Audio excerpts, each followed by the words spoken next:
markuu hore soo maxsantahay gudoomiyaha degmada yani lagu awooro saas waana ka gadoogni wax alla wixii mataqaanaa noo keentay waa ku mahadsan tahay haddii odayaalka maadheer aan nahay waa kaa gadoogni maanta waxaana soo gaaray gudoomiyaha degmada wuxuuna soo gaarsiiyey 6 kartoon oo faleebooyin ah aad ayaan ugu mahad celinaynaa gudoomiyaha degmada Jowhar hase yeeshee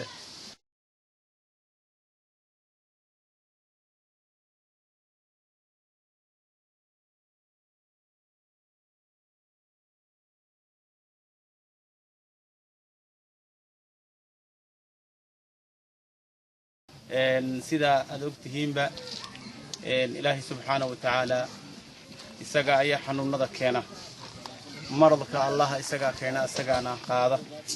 isaga inaan kaalmaysano way istacam fastacin billah rasuulkana saasuu lahaa haddii aad kaalmo dalbaysaan ilaahay ka kaalmo dalba maadaama kaalmada ilaahay ka weyn tahay admiga wuxuu qaban karo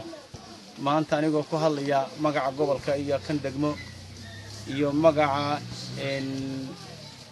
isku dubaha gobolka caafimaadka waxaan maanta ayaan soo gaarsiinay deeq yar oo emergency ah oo ma aha birmad sax ah tan